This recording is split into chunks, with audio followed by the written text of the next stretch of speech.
The MC's genius is just on another level this chapter. From guiding the construction of a frankly terrifying 600x telescope and already planning an astronomical one, to the meticulous restart of the steam engine project, his foresight is staggering. I particularly loved the patient, step-by-step way he educates his technicians, like with the telescope stand or the steam engine model. It's this practical mentorship that truly sells the uplifting a civilization arc. And New Way's return? Handled with a perfect blend of suspicion and strategic placement. But the Bamboo Island operation is where the subtle brilliance shines. That currency promotion isn't just about economics. It's a masterstroke of intelligence. Gathering. Using ironware sales to map out everything from household numbers to potential military strength. The sheer ingenuity of using coin designs for illiterate users is fantastic. With the Han tribe's industrial heart about to get a steam-powered boost and Bamboo Island being so thoroughly dissected, what monumental shifts are we about to witness? Bamboo Island's currency promotion campaign. Hey, it was a success. Although the islanders didn't have many coins in their pockets yet, they'd pretty much gotten the hang of using money. You figured as long as the Han tribe's banner was planted on Bamboo Island, wouldn't those colorful banknotes then be flourishing? Everywhere. What was even more ingenious was that, under the pretext of promoting currency, the Han tribe had followed the clues and almost completely uncovered Bamboo Island's true situation. Once the intelligence was in hand, you could, with a flourish of your pen, designate administrative regions for Bamboo Island, and, while you were at it, scout out a few unlucky souls to serve as future local officials. When the time came, once, the main army arrived and the officials were in place, Bamboo Island would immediately become submissive and fall obediently right into your grasp. At this thought, you dashed off a reply to Shuya with confident flourish. First, string along the Xin Tribe and get the deal done for the single-masted sailboats and small sampans. As for the big twin-masted vessels, stall them for a month, no rush. 2 days later, Shuya, clutching your supreme directive, eagerly trotted off to find Elder Qi. As for Elder Qi, the moment he heard there were boats to buy, he became incredibly enthusiastic. He was practically ready to kneel and call Shuya Daddy. Their little scheme was simply to get the boats, steal the technology, and then block the Han tribe from accessing the sea. Dream on iron. The Xin tribe wasn't short of it now. During this currency promotion, the Han tribe, as if on a charity drive, had sent over a considerable amount of ironware. Copper. The Han tribe had practically scoured the land 3 feet deep, confiscating every lump of copper from the homes of Bamboo Island's common folk, loading it all onto ships and transporting it back to the tribe. Soon, these copper items would be melted down and reforged in New Steel Prefecture, turning into shiny copper coins to fill your personal coffers. It was mid-July of that year when the Steam Engine Research Center, now relocated to Shuifu County, Academy County, finally managed to painstakingly produce a real gem, a miniature steam engine model. Although it was as small as a toy and still ran on charcoal, it could actually boil water and spin. Small as it was perfectly formed.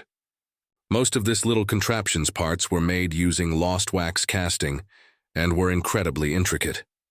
Watching it chug and spin, your heart swelled with joy. Steam power, it was viable. With the concept proven, you waved your hand decisively. Build a big one, a full-scale working model, get started on it, and a model locomotive, schedule that. 2. Following the more irons in the fire, less chance of getting burned line of thinking, several research projects were quickly launched. The Steam Engine Research Institute also underwent a major upgrade, officially rebranding as the Power Research Institute, a name with a much more impressive ring to it. Currently, there were 3 major projects. The first was the prototype, steam engine, an enlarged version of the model, intended to be a workhorse for the lathes.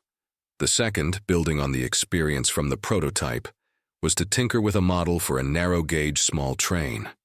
The third was the big one, developing a high-torque stationary steam engine to serve as the powerhouse for heavy machinery. This high-torque steam engine would be incredibly useful. The mint's clanking machinery could finally be upgraded. More importantly, over in New Steel Prefecture, a gleaming new steel rolling mill was already beckoning to you. You pondered that once this technology matured, the very first thing to build had to be a steel rolling mill.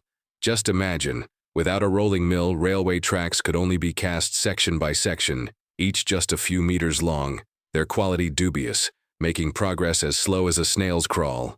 But with a rolling mill, tracks tens, even hundreds of meters long could be churned out rapidly. The great railway arteries of the nation would be within reach in no time. Then there were the seamless steel tubes for bicycles and tricycles.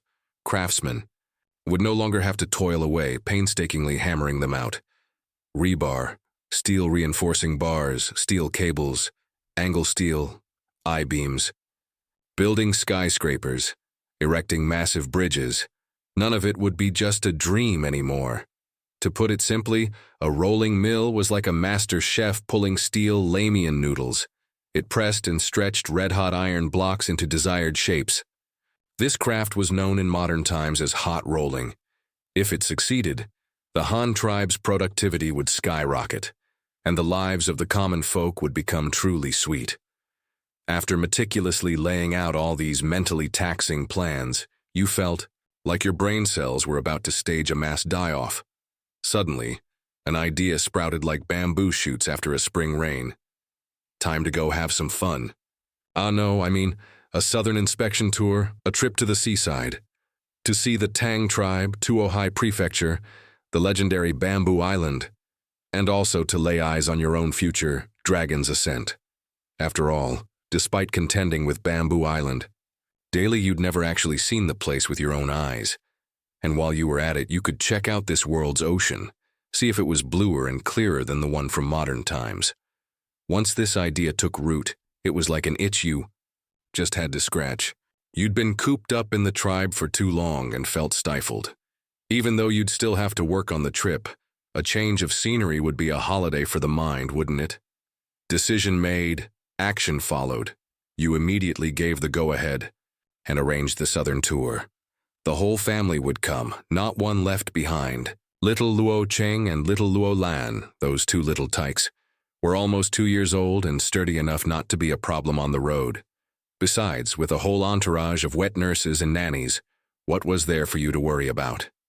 At the end of July, your dragon boat squadron, oh no, your flotilla, leisurely made its way to a fork in the middle reaches of the Liuyang River. With a grand wave of your hand, you declared, "No rush to go deliver warmth to Bamboo Island just yet. We'll take a detour and visit those prefectures around Grassland and Vast Lake, make our presence felt a bit. First stop, Kaiyuan Prefecture, then Jiangwu Prefecture and Binhai Prefecture. We'll hit them one by one." Meanwhile, on Bamboo Island, the Xin Tribe was over the moon, having finally managed to pry the long-coveted small sampans and single-masted sailboats from the Han tribe's delegation. As for the more imposing twin-masted sailboats, Comrade Shuya, strictly following your instructions and wearing an expression that screamed, "Even the landlord has run out of grain," informed them, "Apologies, our stock is tight. We'll need to transfer them from Liuyang Prefecture." This transfer, he explained, would take at least 2 or 3 months, so they'd just have to wait patiently.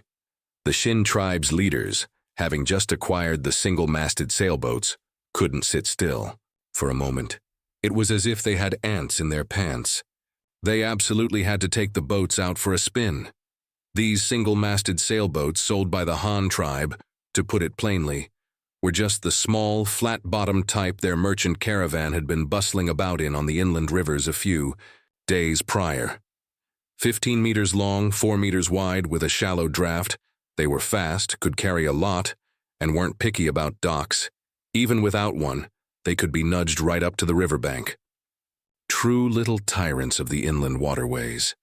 Unfortunately, these landlubbers from the Xin tribe couldn't tell an inland riverboat from a seagoing vessel. In their eyes, as long as it had a pole with a piece of cloth hanging from it, it was a treasure ship capable of riding the wind and cleaving the waves. And so Commander Xin gave the order, and Elder Chi accepted the mission. To master the temperament of this precious new sailboat as quickly as possible, and strive for an early successful independent development. After all, one could never become a top student merely by copying homework. The Han tribe wasn't foolish. Would they casually sell their most prized designs? Even if they were willing, the Xin tribe likely couldn't afford them. Commander Xin mused that since they had already mastered weaving and carpentry, once they understood the boat's structural principles, wouldn't independent development simply be a matter of time? Elder Chi was even more thrilled, his old face flushed crimson. He couldn't tear himself away from this new toy. Though this vessel would be an inconspicuous speck in the Han tribe's fleet, in Elder Chi's eyes, good heavens, it was as long and wide as 5 houses. This was practically a maritime behemoth. He immediately picked 15 of his most trusted men, including himself and Elder Jin, who always seemed to view the Han tribe with utter disdain. That made 17 stalwarts, all grandly preparing to set sail and experience the thrill of being king of the pirates. The boat was moored at the dock of the Han tribe delegation's encampment, squeezed in among a cluster of their larger ships. It couldn't be helped. This was the only dock on all of Bamboo Island suitable for seagoing vessels, and it had been built by the Han tribe. The Xin tribe didn't even possess a single decent boat of their own. So, how could they possibly have managed to construct a proper harbor? Once Elder Chi paid for the boat in full, the Xin tribe's banner was promptly hoisted. It all looked quite official.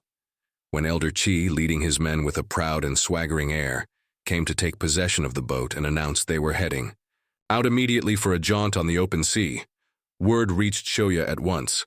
Upon hearing this, the corner of Shuya's mouth twitched, wearing a peculiar expression that plainly said, "Have you lot completely lost your senses?"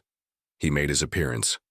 "Well, now Elder Chi," Shuya said, "planning to head out to sea?" Elder Chi was in high spirits. Standing on his own, newly purchased boat, he seemed to stand a little taller.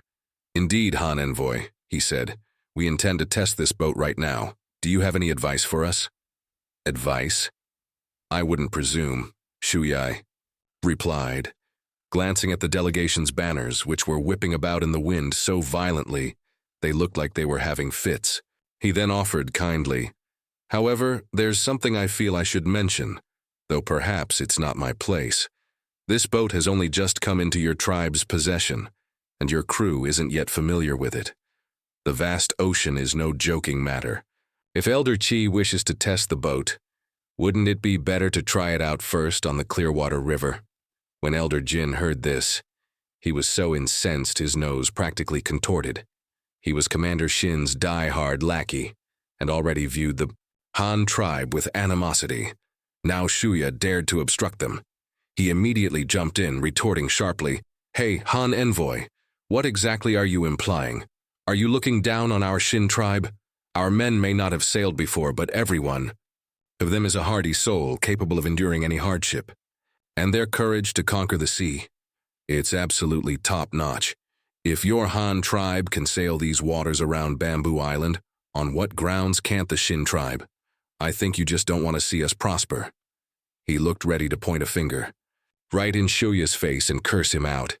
Inwardly, he grumbled, "Stalling on selling us those twin-masted sailboats. They're definitely up to no good." Shuya almost burst out laughing. Fine, he thought. There's no use reasoning with those determined to court disaster. He waved his hand dismissively, his expression clearly saying, "Whatever floats your boat." "Ha ha ha, of course the Xin tribe can go," he said. "The boat is yours now. Wherever you wish to venture, it's naturally your tribe's call. I was merely offering a word of caution. Since Elder Jin doesn't appreciate it, I'll say no more." Elder Chi, sensing the tense atmosphere, quickly stepped in to smooth things over. Though he also harbored no love for the Han tribe, he couldn't afford an open break right then and there. Clearing his throat, he adopted a conciliatory tone. "Han Envoy, please rest assured. The Han tribe's shipbuilding technology is truly excellent, and it's very simple to operate. hoisting and lowering sails, raising and dropping anchor, rowing, and sculling. Our men pick these things up instantly and are already well practiced. Besides, he added, we're not venturing far, just taking a little trip around our own waters. So, you have nothing to worry about, Han Envoy. Well, since Elder Chi is so confident, Shuya won't intrude any longer, he said. I wish you all smooth sailing, and may you truly enjoy the waves. With a perfunctory salute, Shuya turned and walked away without a backward glance. Aboard the vessel, at Elder Jin's command, the Xin Tribe members hoisted the sail and, full of pomp and bravado, steered towards the deep ocean, as if an epic blockbuster about conquering oceans and galaxies was about to begin. Only after the small sailboat had vanished over the horizon did Shuya leisurely summon the captain of a 3-masted cargo ship that plied the route between Tuohai Prefecture and Bamboo Island. Pointing towards the distant sea, he asked, "This wind today, is it kicking up some serious waves, you think?" The captain pursed his lips. "To answer your question, Chief Envoy, just look at those flags on the poles. They're practically horizontal. This wind today is at least a force 5, and I'd wager the gusts are hitting force 7. And that's just here on the island. Out on the open sea, the wind and waves could toss a small boat around like a child's toy block and capsize it. Waves will be at least 3 meters high. Forget this little single-masted sampan. Even a twin-masted medium-sized vessel would have to seriously reconsider sailing in this." Shuya nodded in profound agreement. At the end of July, this region around Bamboo Island was notorious for its all-you-can-get treacherous gales. This bunch of blockheads from the Xin Tribe, he thought, were practically rushing to pay their respects to the Dragon King of the Sea. On the turbulent, surging surface of the sea, glug, glug, a stream of enormous bubbles surfaced, bursting into a feeble splash. It was the last pocket of air escaping the vessel, definitively sealing its sunken fate. The sea wind howled, and the waves churned. After what felt like an eternity of being tossed about, several drenched heads finally bobbed to the surface of the heaving water with sputtering gasps. Elder Chi and Elder Jin were among them, hair plastered to their faces, looking utterly wretched. They gasped heavily for breath, occasionally spitting out mouthfuls of salty, bitter seawater. Fortunately, the men of the Xin Tribe generally knew how to doggy paddle, at least a little. Elder Chi and Elder Jin were no exception, and were currently flailing and treading water for dear life, battling the waves' enthusiastic reception.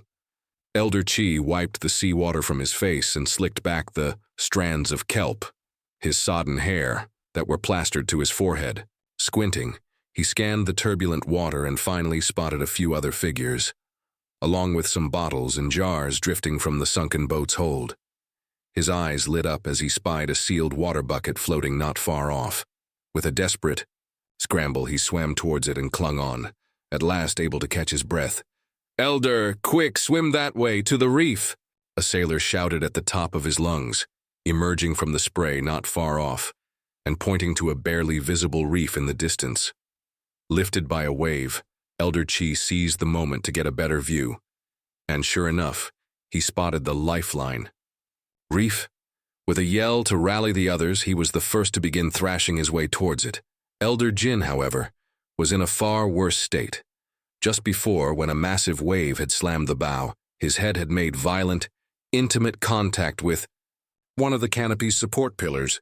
The subsequent capsizing had thrown him about, leaving him completely dazed. Now he was unconscious, only his limbs still feebly paddling, likely a primal survival instinct. A few sailors, seeing his dire condition, quickly grabbed onto anything buoyant nearby and, with a flurry of flailing limbs, swam over to drag the unconscious Elder Jin onto the reef as well. When all the survivors had dragged themselves onto the reef, looking like drowned rats, a head count revealed, good heavens, of the 17 stalwarts who had set out, only 11 remained. Looking again at the unconscious Elder Jin, who lay still on the reef, something seemed terribly amiss. A sharp-eyed sailor noticed that the rock beneath Elder Jin's head was rapidly being stained crimson. "This is bad." The sailor's heart lurched. Sure enough, when they carefully turned Elder Jin over, they saw the back of his head was split open. It felt sickeningly soft and caved into the touch. The bone was likely shattered. Elder Jin. His head. It's smashed. A sailor stammered. I'm afraid he's not going to make it. Hearing this, Elder Chi stared blankly at the sight, his face instantly turning ashen. He couldn't fathom how a simple trial run could have ended in such a horrific disaster. Recalling Shuya's warning before they set sail, a sharp pain of regret stabbed through him, so intense it felt as if his very insides were turning green. It was a bitter lesson in that old adage, if you don't go looking for trouble, trouble won't come looking for you. Why on earth had they insisted on trying? But alas, there was no medicine for regret in this world. The boat was sunk, well, and truly gone. The Xin Tribe had paid a fortune, even sacrificing their monetary autonomy for this precious vessel, and now it had all come to naught, dragging several lives down with it. Elder Jin too. Sigh. At least his body was whole. Still, the current predicament of the survivors was hardly better than having become fish food outright. Stranded on this barren reef, devoid of even a blade of grass, they figured it wouldn't be long before they all became a feast for the elements right there. That night, even after darkness had completely fallen, Shuya still hadn't seen the return of that mighty and majestic sailboat. A sense of unease gnawed at him. Had those fellows found some auspicious spot to start building their own port? Or had something truly gone wrong? Otherwise, why hadn't they hightailed it back by nightfall? Could it be they got lost at sea? That wasn't entirely out of the question. The wind and waves that day had been relentless, as if free for the taking. If they'd been blown off course and had no compass or other navigational tools, they might very well have plunged headlong into the vast ocean, never to find their way home. However, if that were the case, even if the boat hadn't capsized, they'd likely starve or die of thirst aboard. Early the next morning, Shuya sent someone to inquire, and learned that the boat was still missing without a trace. He acted decisively, dispatching a messenger to deliver this good news to Commander Xin, thus fulfilling his neighborly duty. He did this partly out of fear that the Xin tribe would try to turn the tables and blame the Han tribe for the incident. With this in mind, Shoya once again took up his pen and dashed off another letter, reporting the matter to you as well as. For Elder Chi and his group stranded on the reef, their days were a misery. The very next morning, as the sun peaked over the horizon, Elder Jin never woke up. Another life lost. A heavy stone seemed to press down on the hearts of the remaining survivors, making it hard to breathe. The wind remained strong that day, and the low-lying reef offered no protection from the enthusiastic embrace of the waves. Elder Chi and the others couldn't even find an opportunity to dry their soaked clothes. They could only endure, letting the cold seawater wash over them again and again. However, for a little more comfort, they did strip off their wet garments. But this came at an even greater cost. It was late July, the hottest time of the year. The scorching sun hung high in the sky, and the sea breeze had swept the clouds completely. Clear, a group of bare-chested men were thus exposed, stark naked, to the fierce sun, leaving them dizzy and their skin burning painfully. If it hadn't been for the single sealed barrel of fresh water they'd managed to salvage, they would likely have become reef-roasted meat by now. They endured another day like this before news finally reached Commander Shin's ears. Upon hearing it, Commander Xin was frantic, wringing his hands and tearing his hair. He immediately sent messengers to the Han tribe delegation, begging and pleading for them to send out ships for a search and rescue mission, however, expecting the Han tribe to do their bidding without paying a price. That was simply impossible. Ultimately, only after the Xin tribe, gritting their teeth, agreed to allow the Han tribe delegation to freely establish trading posts and open banks in the eastern part of Bamboo Island, did Shuya leisurely arrange for large ships to set out to fish out the survivors. By the third day of the 10 men remaining on the reef, 3 more succumbed. This threw the rest into an even deeper panic. These 3 unfortunate souls had either died of dehydration or had inhaled too much seawater, coughing incessantly until bloody froth flecked their lips, and then, With a final gasp, they too had gone to meet their maker. Speaking of the shipwreck, the Han tribe's rescue efforts were actually quite prompt. They managed to pull Elder Chi back from the brink of death, which greatly facilitated the subsequent friendly negotiations. When Elder Chi regained consciousness, he was surprisingly forthright, directly admitting it was his fault. He stated that before they set out, the Han tribe's envoy had earnestly tried to dissuade them, but they had refused to listen, stubbornly courting disaster, which led to this tragedy.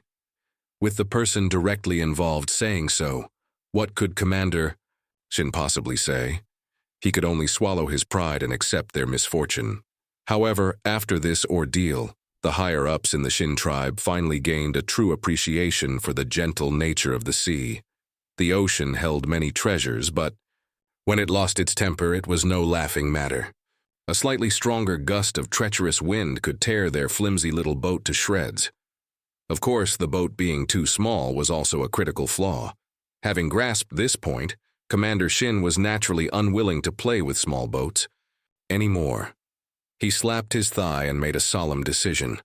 The next batch would be two 20-meter-long twin-masted sailboats, the very kind Yuji had used when pioneering the route from the Luyang River to Bamboo Island. Though not much larger than the single-masted ones, their ability to withstand waves at sea was significantly stronger. But this was a matter Shuya couldn't decide on his own. The Han tribe had previously only agreed to sell one twin-masted vessel, and you had specifically instructed him to delay that. Now they'd managed to sink the single-masted one and wanted to buy two more in one go? Not a chance. So he could only pass the buck to you, and so Shuya's second letter of distress eventually found its way into your hands. At that moment, you were with your wife and children, experiencing the life of herdsmen on the grasslands, riding horses and shooting arrows, thoroughly enjoying yourself, when this letter abruptly spoiled your mood. Buy them just because they want to? Do they think this is a vegetable market? Don't they understand what a technology blockade is? Besides, do you even have that much in foreign currency reserves? You muttered under your breath, only to be overheard by Zhaodi, who was nearby. Husband, is it those troublesome matters with the Xin tribe again? Were the people rescued? Zhaodi was amusing the two children, and seeing you clutching the letter and fuming, she spoke in a soft, consoling tone. Oh, half of them were rescued. Of the two elders, one died, and the other is burning with fever, unconscious. Whether he'll live or not depends on the heavens. That boat, it sank to the bottom of the sea to feed the turtles long ago. And that Commander Xin actually has the gall to want to buy two more twin-masted sailboats from us. I'm just pondering whether to sell them to him or not, you explained, rubbing the new stubble on your chin, a thoughtful expression on your face, looking for all the world like a cunning old fox preparing to swindle someone. When it came to such important military and state affairs, Zhaodi knew better than to interfere recklessly. She merely reminded you not to overwork yourself, and then took the children out to play. You stroked your chin, your eyes darting about, the abacus in your mind clicking away furiously. A moment later, a grin spread across your face. Perhaps I really could sell them too? Shipbuilding wasn't something that could be figured out overnight, nor was it something that bunch of bumpkins from the Xin tribe could immediately replicate. Giving them two small boats wouldn't allow them to make any significant waves. Instead, it would drain their energy on shipbuilding. The Han tribe, on the other hand, could not only earn a bit of money but also seize the opportunity to demand more benefits. Most importantly, it would allow for a more leisurely deployment of the military and political plans for taking over Bamboo Island. As for the Xin tribe building their own ships, even if they truly mastered the technology, just the timber required for shipbuilding would need at least 2 years to air dry. Your plan to take Bamboo Island couldn't be delayed that long. In less than 2 years, Bamboo Island would bear the Han name, and the dragon banners of the Han tribe would be planted everywhere. So whether to give them the boats or not, it didn't really matter. Since that was the case then, why not? Moreover, since you'd already agreed to sell sailboats, you might as well give them 2 brand new ones from the shipyard. You weren't being particularly kind. You purely wanted to cause them a bit more trouble. You could, of course, take the opportunity to offload some old boats in poor condition, but you deliberately chose not to. You wanted to use new ships to increase the learning difficulty for the Xin Tribe. In the early days of the Han Tribe, due to the small number of ships and the lack of coal mines, fish bladders were used for waterproofing. Later, as the number of ships increased and fish bladders became insufficient, the shipyards began using pig fat. Later still, as ships grew larger and waterproofing materials became increasingly scarce, they finally started using bitumen as a waterproofing sealant. Now, all new ships produced by the Han Tribe were uniformly waterproofed with bitumen. The Xin Tribe trying to figure out bitumen? Ha! They could dream on. They had neither natural bitumen nor the capability to extract it from coal tar. One of the most crucial technologies for wooden sailboats was waterproofing.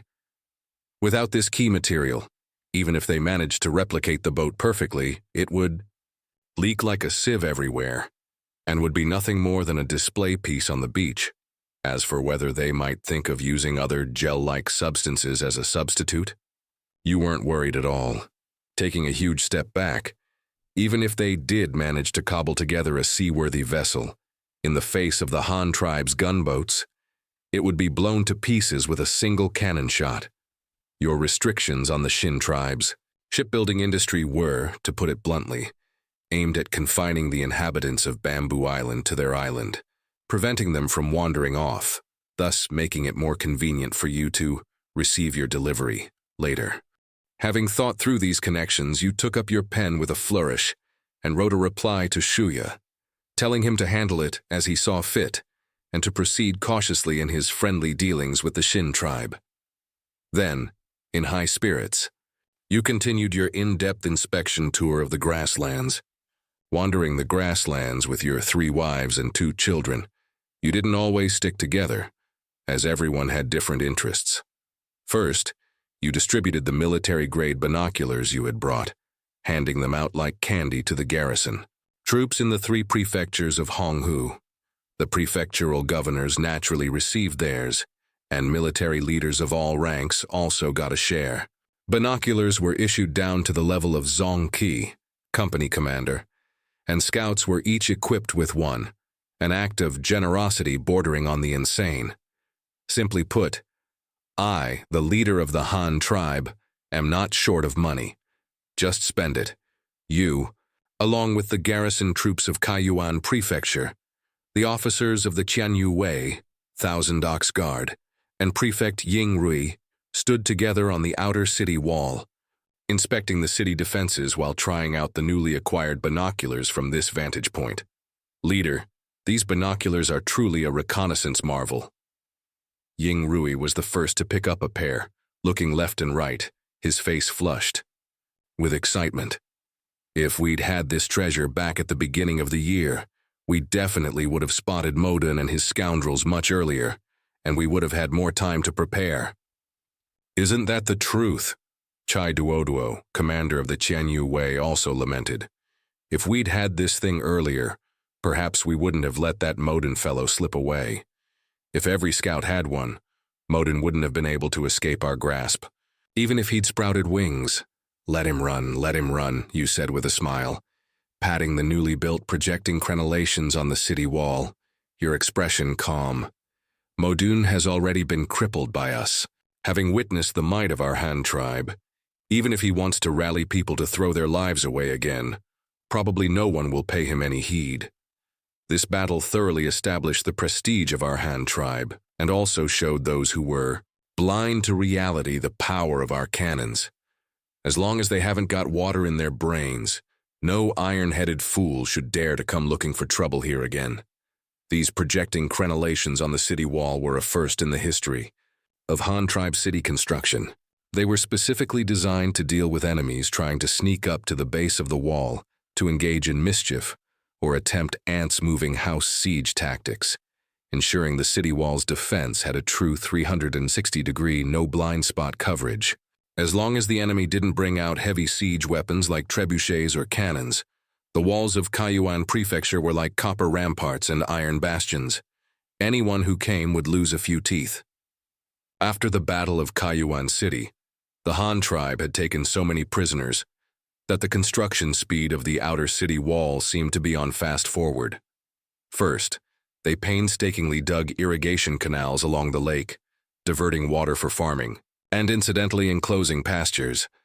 The excavated earth was then used to ram the city walls, not wasting a single bit, making them look like paragons of thriftiness. The outer wall of Kaiyuan City was a carbon copy of the inner city, still in the classic encircle three sides, leave one open style. The gap extended directly into the lake, with the underwater portion solidly built with bricks and stones, effectively protecting Kaiyuan Prefecture's docks as well. Because of the irrigation canals dug outside the city, several more lush pastures, rich with water and grass, had been enclosed, a delightful sight to behold. At this moment, you were standing on the city wall, binoculars in hand, keenly inspecting Xiaodi outside the city. She was leading the two children on a stroll through the pasture, calling it an educational tour. Xiaodi had grown up in the Bian tribe and had a deep passion for textiles. After joining the Han tribe, under your wise guidance as chief engineer, textile technology had advanced by leaps and bounds. Unfortunately, the nomadic tribes of the grasslands couldn't produce any decent textiles, so Xiaodi had little interest in the herdsman's way of life. Thus, she had resorted to taking the two children to see newborn lambs, treating it as a free trip to a wildlife park. Tang Yao, accompanied by local minor officials, had gone to visit traditional nomadic shamans. She was pondering whether she could learn some horseback medicine, specializing in treating sprains and bruises from these old masters of the steppes. Zhan Ying was not far from the children. Unlike Xiao Di, Zhan Ying had no talent for weaving, but ever since marrying you, a titan in the world of gastronomy, she had thrown herself into the kitchen, developing a profound love for cooking. It was all because you were such an expert eater. Most of the Han tribe's diverse cooking methods had been popularized through Zhan Ying, this promotional ambassador. Usually, when your modern soul craved something exotic, you would just describe, and Zhan Ying would be responsible for bringing it to life. Then Zhan Ying would teach it to her neighbors or the wives of elders like Shu Da. And in this way, new dishes spread like dandelion seeds throughout the entire Han tribe. Coming to the grasslands this time, Zhan Ying naturally couldn't pass up the opportunity. She immediately went to learn exclusive nomadic culinary secrets from the local herdsmen. However, the herdsmen scratched their heads, indicating that apart from stewed meat, cured meat, and dried meat, they really didn't have any delicacies to offer. If there was anything truly characteristic of the grasslands that could also be considered a staple food, it had to be cheese. It was currently summer, the transition between spring and summer, when livestock were busy with courtship and reproduction. Since it was the peak breeding season, milk production naturally soared. Otherwise, the little foals and lambs would go hungry. Cow's milk, goat's milk, and mare's milk were all top-quality ingredients for making cheese. The herdsmen had to ensure the young animals were well fed first, and only then could they collect as much milk as possible to make cheese. This work had to be done daily, continuing until the cattle, horses, and sheep were collectively weaned. By winter, they would have to get the animals pregnant again, hoping for more offspring and milk the following year.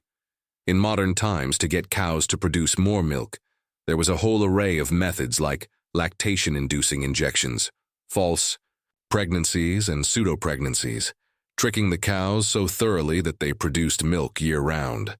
Unfortunately, the current Han tribe lacked such advanced technology. Want milk? You had to patiently wait for the cows, horses, and sheep to give birth. There was no other way. During the peak milk production season, herdsmen would turn all the leftover milk, after the animals had had their fill, into cheese, hoarding it to be eaten slowly, sometimes lasting from summer until the following spring. This brought to mind the incredible nature of cheese. This stuff, much like honey, was practically a no-expiry date food. Even if it sat for 200 years, you could heat it up and it would still be perfectly edible and taste wonderful.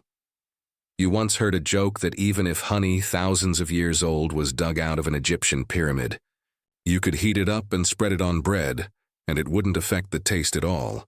Though perhaps a slight exaggeration, it certainly highlighted the outstanding qualities of honey and cheese. Their shelf life was truly, exceptionally, extraordinarily long, and so during dinner that evening, Zhan Ying excitedly presented her grand blueprint to you. Husband, I want to build a cheese processing factory in Kaiyuan City, specifically to produce cheese. Milk is wonderful, you know, so rich in nutrients. If the people in our Han tribe's other prefectures and counties could regularly eat cheese, their health would surely improve greatly. But fresh milk spoils easily and is difficult to transport. Cheese is different. It's the essence of milk and it practically never spoils.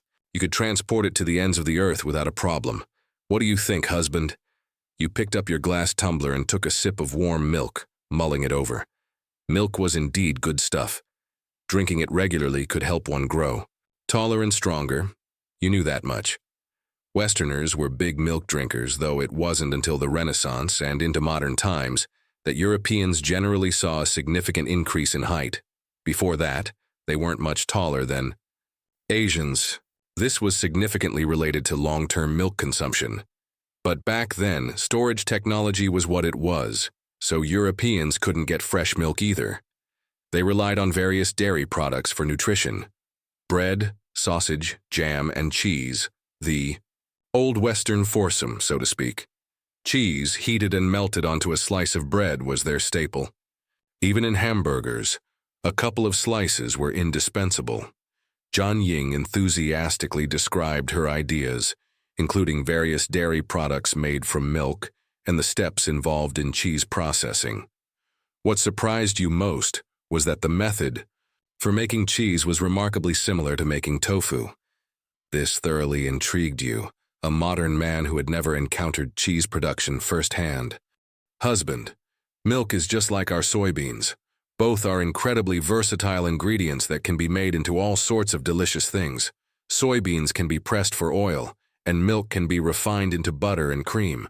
Soybeans are ground into soy milk, and with a bit of alkaline brine, you can make tofu.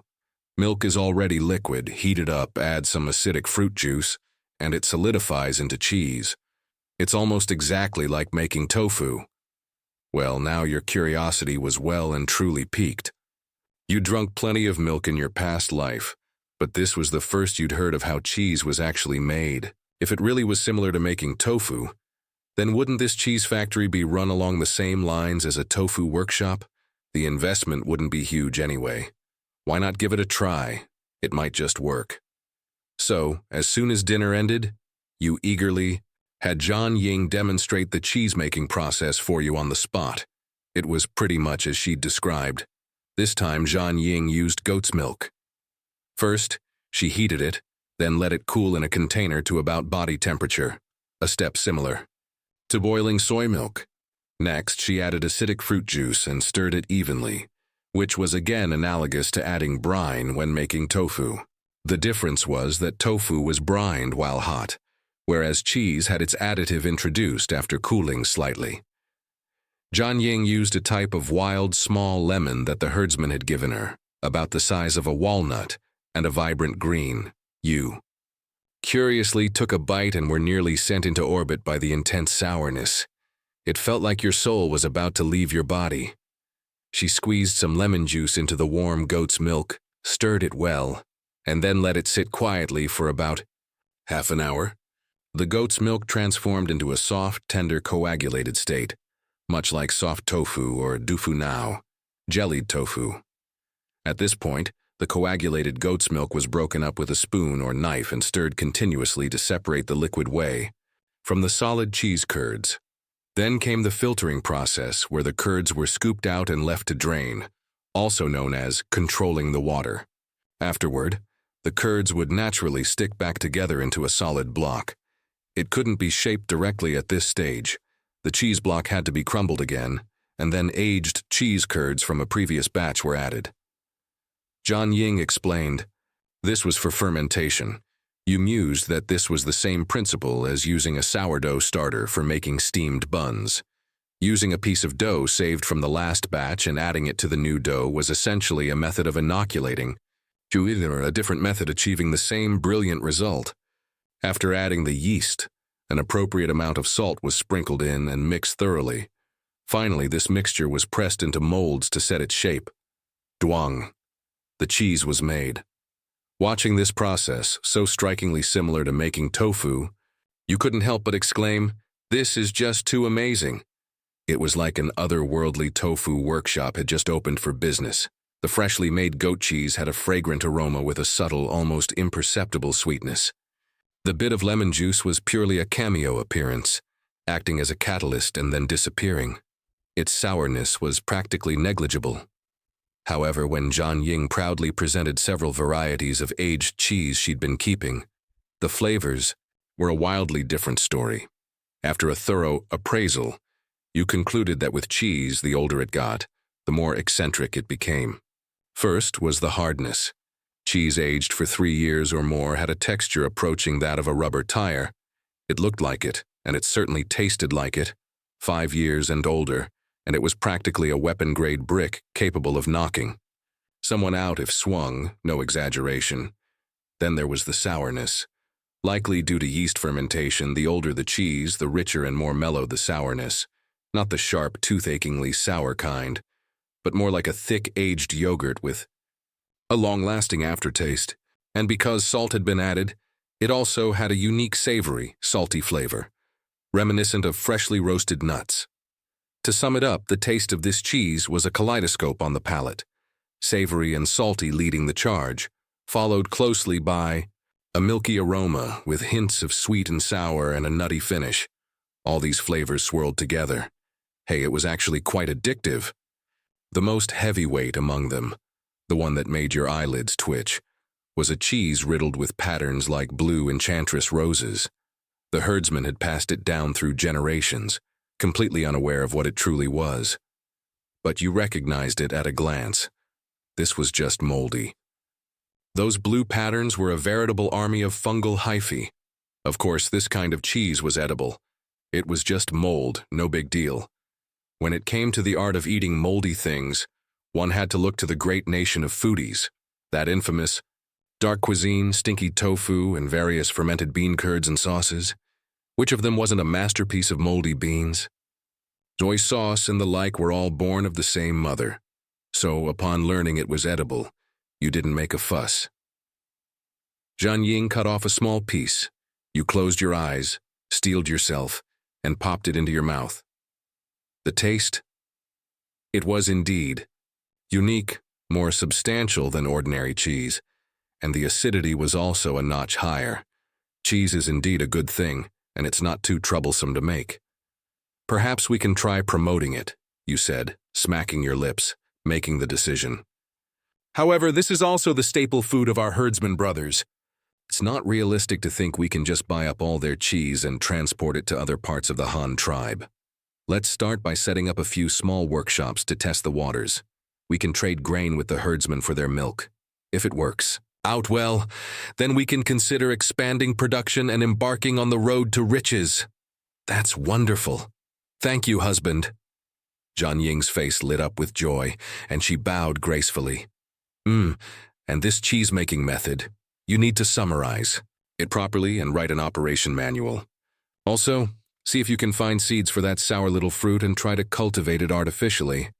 That way, it will be easier to popularize it in other parts of the Han tribe later. Although our Han tribe's other prefectures and counties don't have as many cattle and horses, we have plenty of sheep and goats, and those are also excellent sources of milk. When we get back, you can also promote cheesemaking locally, especially in the newly established Muye prefecture. That's the only prefectural city in the north of our Han tribe that relies on animal husbandry for its livelihood. We absolutely must add cheese to its value chain, otherwise it's too much of a waste of resources. You became more enthusiastic as you spoke, as if you could already see the vast potential of the cheese industry. I've noted it all down.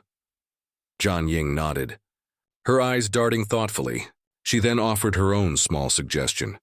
Then how about this? We primarily promote cheese made from cow's milk in the 3 Grassland prefectures, and in other parts of the Han tribe, we specialize in producing goat cheese. This way, we can avoid different regions competing for business and engaging in harmful internal competition. That's not necessary for now. Let each area do its own thing. You waved your hand. Actually, you don't fully understand the lives of the Grassland herdsmen yet. Don't be fooled by their many cattle. In reality, herdsmen own even more sheep. That's their main source of income. Wool for clothes, tents, and shoes, as well as meat for eating, milk for drinking, and cheese. Most of it comes from sheep. If you only collect cow's milk, I'm afraid you won't get much. Don't worry.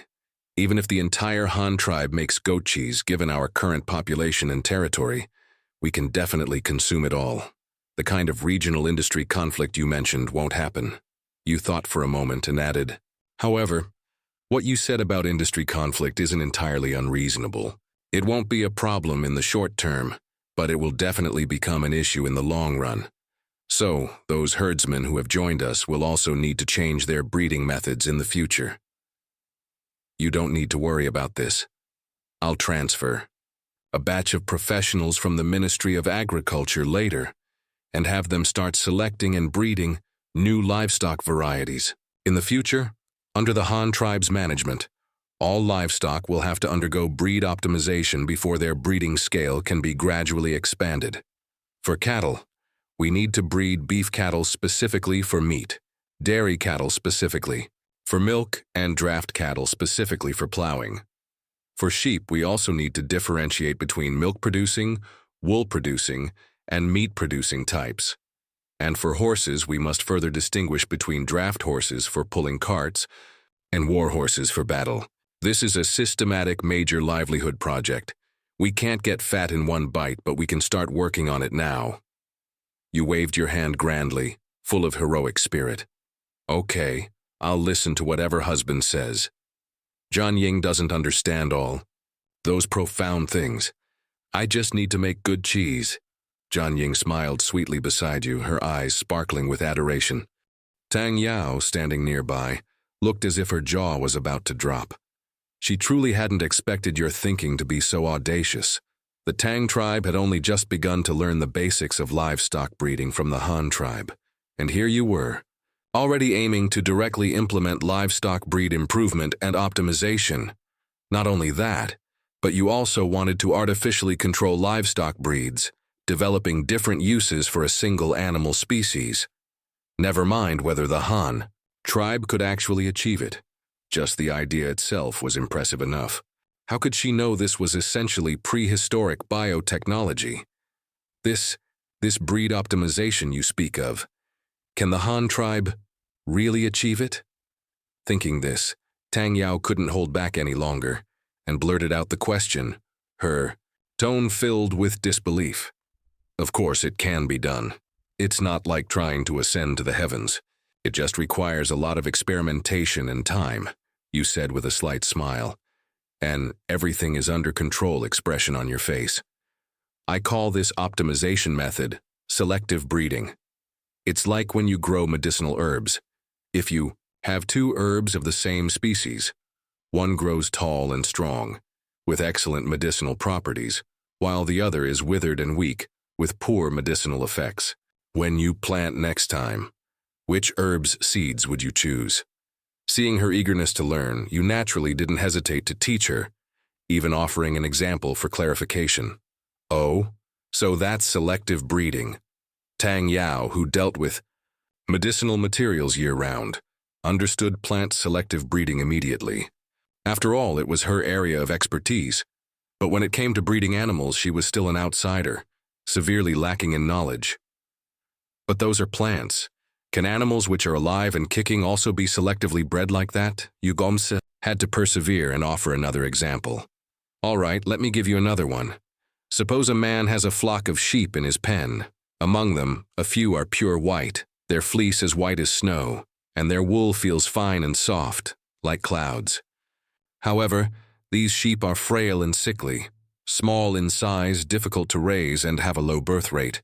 They're practically the Lin Dayus, a famously delicate character from Chinese literature, of the sheep pen. But in his neighbor, Old Wang's sheep pen, there's another kind of sheep. These sheep are robust, as strong as young calves, resistant to cold and thirst, and exceptionally easy to raise. They're not picky eaters. While other sheep insist on fresh, tender grass, these can thrive even gnawing on thorns. The only drawback is that these sheep are a bit unfortunate looking, with darker wool that doesn't dye well. They're the capable type but lack a bit in the looks department. So let's make a bold hypothesis. Could we arrange a marriage between the first type of snow-white but frail sheep and the second type of strong but plain-looking sheep? If we do that, isn't it possible to produce a new breed of sheep that is both strong, resistant to cold and drought, easy to raise, not a picky eater, and has a beautiful snow-white fleece? Zhan Ying's eyes widened again, an incredulous look on her face that clearly said, "Strange knowledge has increased again." What? Combine two extreme breeds and their offspring will inherit all the good traits? Tang Yao felt her worldview take a bit of a hit. This was the first time she'd heard such a claim. She was even more surprised that someone could think of using such a matchmaking method to manipulate the characteristics of other species. It was only then that she realized that creatures in this world weren't just unchanging, simple-minded beings. Can that really work? Won't the offspring of those two also inherit all the bad traits, ending up ugly and weak, constantly sick and impossible to raise? Tang Yao, faced with this perception-altering idea, still clung to the spirit of getting to the bottom of things, not ashamed to ask. You helplessly spread your hands, pursed your lips, with an expression that said, "Your question is a bit tricky, but I can handle it. Ahem, of course, we can't rule out the unfortunate situation you described. But from a probabilistic perspective, as long as enough are born, we're bound to get one or two of the optimized breeds we need, and that's enough to break even. Once we have the optimized breeds, we'll let them reproduce as much as possible, expand the ranks of the optimized breeds, and gradually phase out the older models. However, the original parents must also be kept as a genetic backup, because even with optimized breeds, who can say that after a few generations, they won't suddenly mutate and experience a reversion to ancestral traits? This is what's known in genetics as recessive genes, which often skip generations. For example, whether you can roll your tongue, whether you have double eyelids or dimples, these small traits, even if your child doesn't have them, doesn't mean your grandchildren won't. This stuff, it's quite mysterious. You weren't exactly a formally trained biology teacher, and Tang Yao was listening in a daze. One didn't quite know what profound things they were saying, and the other basically didn't understand what the first was talking about. But one thought kept swirling in Tang Yao's mind. Chief Han is so amazing. How does he know everything? He's like a walking encyclopedia. On a whim, Tang Yao, for reasons unknown even to herself, blurted out an earth-shattering question. Then, if a very capable leader and a person who is exceptionally good at healing, if they have a child, will the child be able to both manage the tribe well and be exceptionally good at heal? Before she could finish, Tang Yao seemed to finally realize the audaciousness of what she'd just said. Her face instantly flushed as red as a cooked crab. Without finishing her sentence, she covered her face and fled, leaving you standing there, stroking your chin thoughtfully, a hint of an enigmatic smile playing on your lips.